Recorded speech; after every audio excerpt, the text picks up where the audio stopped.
Saludos, sean bienvenidos a una nueva edición de Euronews Hoy con toda la actualidad de Europa y del mundo. Vuelven los confinamientos por la pandemia. Desde hoy y durante 20 días, Austria cierra comercios, restaurantes y otros locales de ocio. Una medida que se une a la obligatoriedad de vacunarse y que llega tras un fin de semana de protestas, no solo en Austria, algunas de ellas violentas.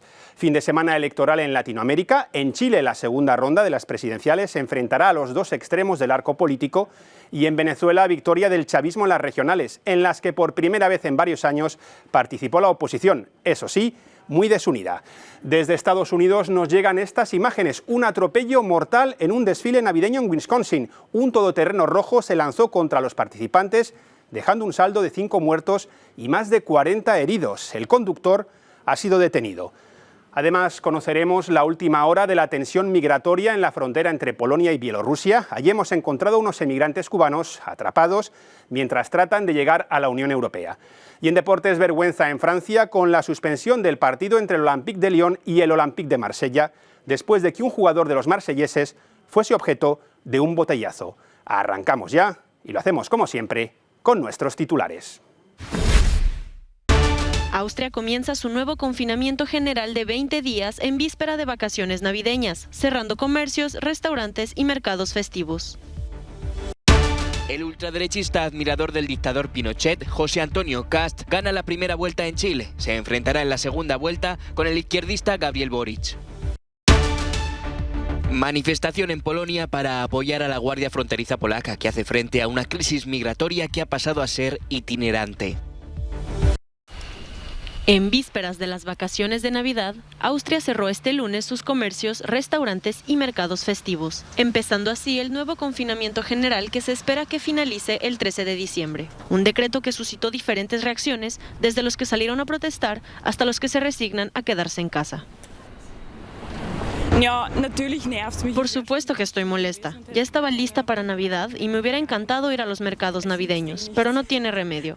De todos modos, no podemos cambiarlo, solo queda seguir las reglas. Además del confinamiento, los austriacos tendrán la obligación de vacunarse.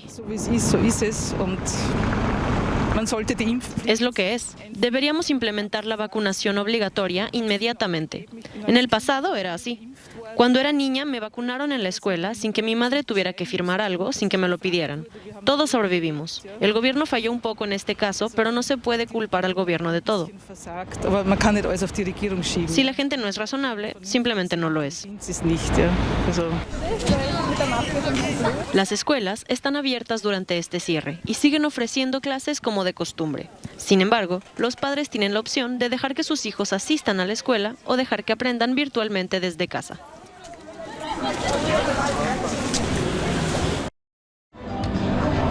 Unas 35.000 personas se manifestaron este domingo en Bruselas contra las restricciones adoptadas por el gobierno belga para frenar la pandemia, en particular la obligación de presentar el certificado de vacunación para acceder a lugares públicos. La marcha, que comenzó de forma pacífica, degeneró en enfrentamientos con las fuerzas del orden, que utilizaron cañones de agua y gases lacrimógenos para dispersar a los manifestantes. En la ciudad neerlandesa de Rotterdam aún investigan qué ocurrió el viernes por la noche, cuando la violencia se desbocó durante una protesta contra las restricciones. Hubo al menos 7 heridos, 3 de ellos por bala. Las autoridades han confirmado que la policía abrió fuego y están investigando si las heridas fueron provocadas por sus disparos. Para que un policía saque su arma y dispare, tiene que pasar algo grave. Mi gente estaba en un aprieto. Se han encontrado en una situación de la que solo se puede salir utilizando ese último recurso. Y eso lo dice todo sobre lo que ocurrió, dice el jefe de la policía de Rotterdam. Los disturbios se extendieron el sábado por la noche a distintas ciudades de Países Bajos. En La Haya, agentes antidisturbios cargaron contra cientos de manifestantes que prendieron fuego a bicicletas en medio de un concurrido cruce. A estas protestas acuden grupos de jóvenes convocados a través de la plataforma de mensajería Telegram, a menudo con la única intención de provocar disturbios. A pesar del recientemente decretado toque de queda, los disturbios y saqueos continúan en Guadalupe en protesta contra los nuevos protocolos que obligan a vacunarse a los trabajadores sanitarios y a tener un certificado COVID. Tras una reunión de urgencia, el gobierno francés decidía enviar más agentes a su territorio de ultramar para tratar de mantener el control. El prefecto, que hoy con los servicios del Estado ha restablecido valientemente el orden público, dispone ahora de 2.250 agentes que, según hemos decidido, llegarán en las próximas horas, explicaba el ministro de Interior de Francia, Gérald Darmanin. Una gran parte de las fuerzas suplementarias que les hemos concedido, los aviones ya han salido, ayudarán a restablecer el orden, entre ellas 50 agentes del GIGN y del RAID. Este viernes, tras 5 días de violentas protestas, el prefecto de Guadalupe imponía un toque de queda desde las 6 de la tarde a las 5 de la mañana para tratar de frenar la deriva de disturbios y saqueos en varios puntos del territorio, con ataques con armas de fuego a las fuerzas policiales en al menos 4 puntos diferentes de las islas principales. El ultraderechista José Antonio Cast y el izquierdista Gabriel Boric competirán en la segunda vuelta para ganar la carrera presidencial en Chile. Cast, ultraconservador y nostálgico de la dictadura de Pinochet, ha quedado primero en esta primera vuelta tras conseguir casi el 28% de los votos con el 98% de escrutinio. Lidera las encuestas para el cara a cara. Su campaña se ha basado en la seguridad pública, la migración y los valores cristianos. Vamos a recuperar y vamos a trabajar por recuperar la paz, el orden, el progreso y nuestra libertad. A partir de hoy día, cada mujer que no puede llegar tranquila a su casa por causa de la delincuencia, del acoso, tiene esperanza de vivir en paz.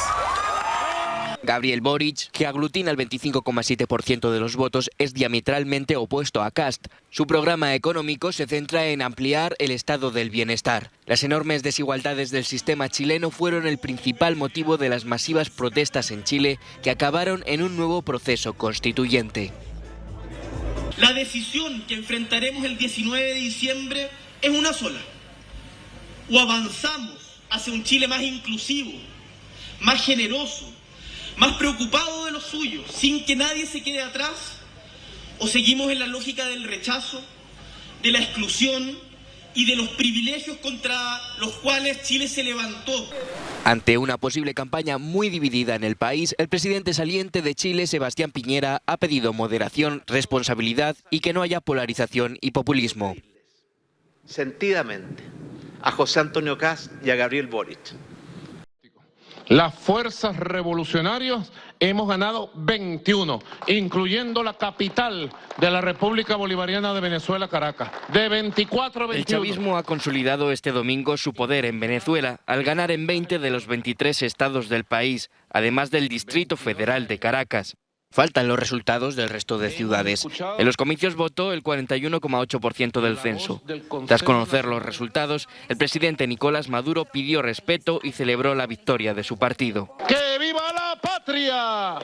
¡Chávez vive! Finalmente mostró su esperanza de trabajar en el diálogo con los opositores que vencieron en Zulia, Nueva Esparta y Cojedes. La oposición ha pagado muy cara su falta de unidad, que en caso de haberla superado podía haberse acercado a la victoria en otros 3 estados más. Eran las primeras elecciones después de varios años que no contaban con el boicot de la oposición, pero tras tanto tiempo llamando a la abstención, se ha sembrado desconfianza en buena parte de la ciudadanía. Por favor, solicitamos que cierren los centros electorales. ¿Qué dicen ustedes? En esta ocasión ha habido además una misión de observación electoral de la Unión Europea. Misión de observación.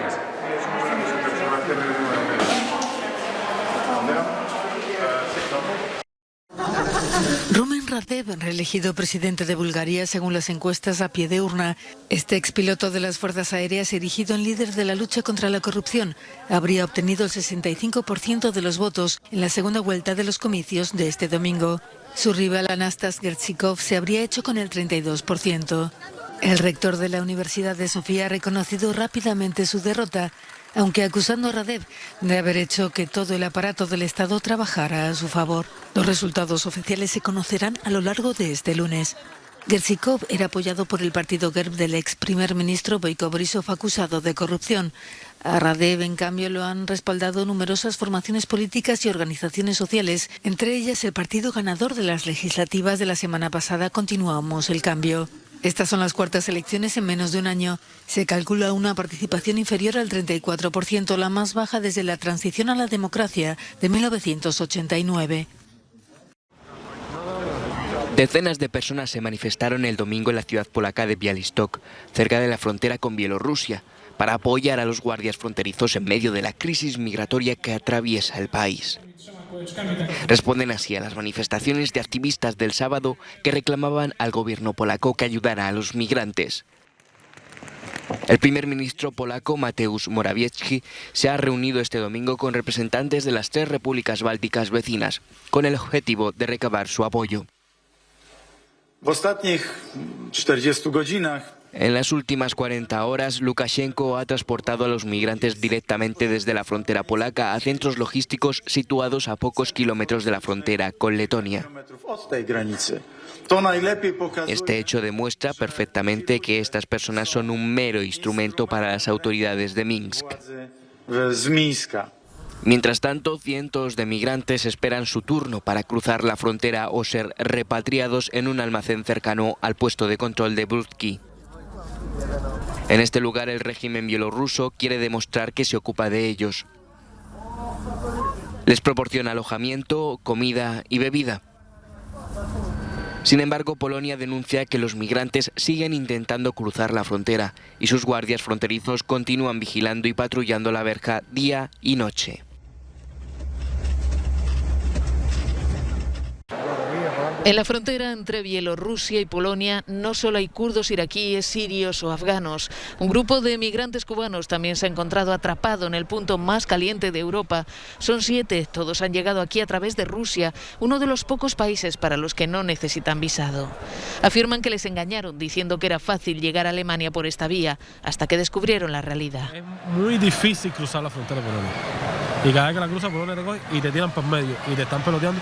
Sufrí mucho, como te dije ahorita, estuve 4 días sin comer, ya mi vida como que se me acabó. Nos sentimos engañados.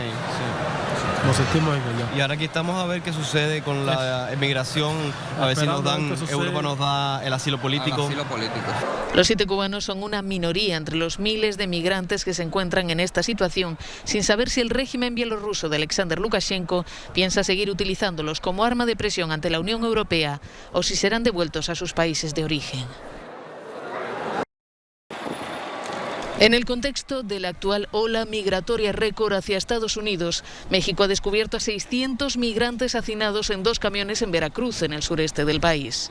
A bordo había 145 mujeres y 455 hombres de 12 nacionalidades diferentes, principalmente de países latinoamericanos como Guatemala, Honduras, Nicaragua, Venezuela o Cuba, pero también de países africanos como Camerún o Ghana y asiáticos como India o Bangladesh, de donde proceden 37 de los migrantes. Las condiciones en las que viajaban hacinados dentro de los tráileres eran muy duras. Por lo mismo, condiciones físicas de los contenedores de los tráileres a donde ellos venían, que no vienen nada higiénicos. En hacinamiento, me imagino que con el calor que pudieron ellos ver también vienen bastante mojados. Hay niños, hay niñas, hay menores, me tocó ver mujeres embarazadas, personas con enfermedades. El hallazgo ocurre mientras 2 caravanas de migrantes, una en Veracruz y otra en Chiapas, en la frontera con Guatemala, acaparan la atención. Estos cientos de migrantes caminando por las carreteras son la parte visible del problema, pues otros muchos pagan a contrabandistas por viajes directos hasta la frontera. La región vive un flujo migratorio récord. Entre septiembre de 2020 y septiembre de este año, Estados Unidos ha interceptado en su frontera con México a más de 1.700.000 indocumentados. En el mismo periodo, México ha registrado la presencia de más de 190.000 sin papeles y deportado a más de 74.000. Mortal atropello durante un festival de Navidad en Estados Unidos dejó al menos 5 muertos y más de 40 heridos, víctimas de un todoterreno rojo circulando a toda velocidad durante este acto festivo, entre ellos varios niños en el suburbio de Waukesha, en la ciudad de Milwaukee. La policía de Waukesha informó que una persona estaba bajo custodia y que no se habían detectado nuevas amenazas contra la población. Un agente disparó su arma contra el vehículo sospechoso para intentar detenerlo. Ningún transeúnte resultó herido como consecuencia del disparo del arma. El agente implicado lleva 6 años y medio en el departamento. El suceso se produjo cuando grupos de baile, bandas de escuelas secundarias y políticos marchaban a lo largo de la calle principal de la localidad. Los testigos describieron al conductor como un hombre, un dato que no fue confirmado por la policía. Aún no se han aclarado los motivos que provocaron el atropello y por ello la investigación continúa. Abdallah Hamdok es restituido como primer ministro de Sudán. Los líderes militares y civiles del país africano llegaron finalmente a un acuerdo para devolver su cargo al recientemente depuesto Hamdok tras un golpe de Estado. Los miembros del gobierno y funcionarios del mismo arrestados en el golpe del 25 de octubre serán a su vez liberados. El derecho del pueblo sudanés a protestar pacíficamente debe ser protegido, decía desde Dakar, horas antes de confirmarse la noticia, el secretario de Estado estadounidense Antony Blinken. Y nos unimos a la petición del restablecimiento de Hamdok y la liberación de los detenidos por expresar su opinión ante el golpe militar. El golpe de Estado, ejecutado 2 años después del levantamiento popular que acababa con el régimen islamista de Omar al-Bashir, no fue bien acogido ni por la comunidad internacional ni por el propio pueblo sudanés, protagonista durante las últimas semanas de unas protestas durante las cuales habrían muerto al menos 40 personas. Ahora, el poder militar restituye a Hamdok para liderar, dice, un gobierno de competencias. Esperpento y vergüenza en el fútbol francés. El partido entre el Olympique de Lyon y el Olympique de Marsella ha sido suspendido después de que a los 3 minutos el jugador marsellés Dimitri Payet fuese golpeado en la cabeza por una botella lanzada desde las gradas. Ambos equipos abandonaron el césped y pese a que en un principio se anunció que el partido se retomaría tras la detención del responsable, los jugadores del Marsella nunca regresaron al campo. Finalmente, tras casi 2 horas de interrupción e incertidumbre, se anunció la suspensión definitiva del duelo. Se esperan sanciones ejemplares. El noreste de China sigue afectado por las intensas nevadas que han caído este fin de semana. Algunas zonas han llegado a los 10 grados bajo cero. Algunas ciudades han cerrado varias carreteras, han cancelado vuelos y los servicios de transporte públicos. La masa de aire frío se ha extendido por el país. El Centro Meteorológico Nacional ha emitido 3 alertas por ola de frío, fuertes vientos y tormentas de nieve. París, la ciudad luz, hace honor a su nombre con la inauguración de las luces navideñas en los Campos Elíseos. A la inauguración asistieron la alcaldesa Anne Hidalgo y la cantante Clara Luciani, un atractivo turístico que se despliega desde noviembre y hasta principios de enero en la capital francesa. Unas luces cuya inauguración en 2020 se hizo sin público debido a la crisis de la COVID. Venezuela recibió este sábado el récord Guinness a la orquesta más grande del mundo, tras poner en escena 12.000 músicos. La marca fue alcanzada por el Sistema de Orquestas Infantiles y Juveniles de Venezuela. La orquesta venezolana desplazó a Rusia, que se había impuesto en 2019 con más de 8.000 músicos en el escenario. Somos la orquesta más grande del mundo. Gracias. Una alegría que batió en unísono por todas las regiones que forman este sistema. Estoy segura que todo el sentimiento nacional se unió y eso es lo que hace el sistema, eso es lo que hace la familia del sistema, unir a los que están afuera, a los que están dentro, a los que están dentro del país, a los que somos el sistema y estoy segura que para Venezuela esto es un gran logro. El Sistema de Orquestas Infantiles y Juveniles de Venezuela interpretó el 13 de noviembre la marcha eslava de Tchaikovsky en el patio de la Academia Militar de Venezuela en Caracas, lo que le ha valido este récord Guinness.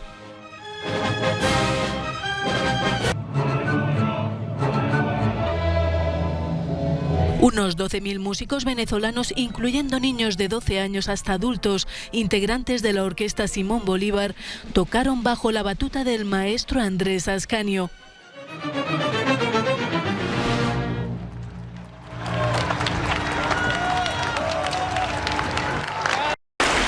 Playas de agua turquesa, arena blanca y palmeras es el sueño de muchos turistas y sobre todo después de que la pandemia con sus restricciones hundiera el sector del turismo. Vemos en el Congreso de Innovación y Turismo TIS de Sevilla cómo relanzar destinos de América Latina con una perspectiva digital, inclusiva y sostenible. Alex Che de Viajares Mundial promueve un turismo responsable. Tenemos la posibilidad de empezar de cero y exigir sostenibilidad a los lugares y también me parece muy importante que haya una política de ayuda a los sostenibles, ya sea para que hagas energías renovables, ya sea para que hagas hoteles con productos nobles, que hay muchísimos ahí, ya sea con apoyar al productor de kilómetro cero.